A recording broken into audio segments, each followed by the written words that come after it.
ici, avec Forum, on a aussi le programme Mère-Enfant. On a su dans notre analyse qu'il y a beaucoup d'abandon d'enfants à Madagascar.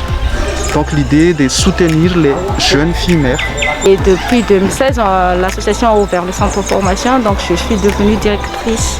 Donc cela fait 6 ans maintenant que je dirige le centre de formation agricole et on travaille avec la commune, les chefs de quartier pour faire une sensibilisation et leur expliquer le programme qu'on a ici.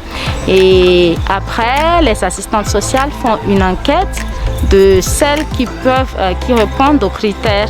Notre critère, c'est des jeunes filles, des jeunes mères et jeunes filles entre 16 à 21 ans ayant leur CEPE, donc à un niveau CM2, et ayant un minimum d'espace pour faire les activités génératrices de revenus. Elles étaient 30.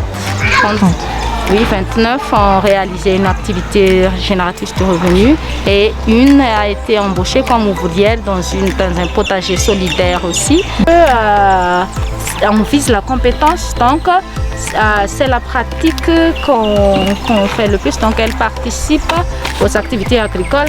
Elles ont aussi leurs propres champs. Elles amènent, quand il y a la récolte, donc elles amènent la moitié de la récolte chez elles et la moitié pour la cantine. Elles choisissent les activités génératrices de revenus, mais la formation qu'on donne ici, c'est la formation au métier de producteur de légumes, de producteur d'éleveurs de porc et d'éleveurs de poules. Maman bénéficiaire tato village nahitako nafatarako ny centre enfance avenir olona nafatarako aloha dia avy eo nandalo taty nanoratra anarana dia nidina tany aminay tany an-trano mihitsy ny nandalo nanao formation agriculture et élevage zay. Voalohany aloha tao amin'ny fambolena ara-biolojika dia mikasika amin'ny fambolena rehetrarehetra sy fanaovana zezika tsy mampiasa fangaro simika mihitsy. Dia tao konkoa ny fiompiana koa dia fiompiana kisoa. Dia ny projet safidiako ny fiompiana kisoa satria ny hitako nanavanana na kokoa na tany amin'ny autre na pratique. Celles qui réussissent l'examen officiel, puisque la formation est en étroite collaboration avec le ministère de l'enseignement technique et professionnel ici à Madagascar. Donc elles font un examen officiel et ceux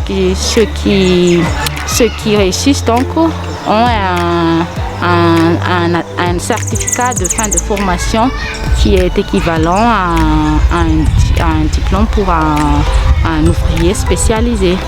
On prend en charge la mère et l'enfant. La mère suit la formation et l'enfant est accueilli dans une crèche solidaire, ici même au centre. Pendant le programme aussi, l'enfant et la mère bénéficient d'une prise en charge santé totale, que ce soit hospitalisation, opération.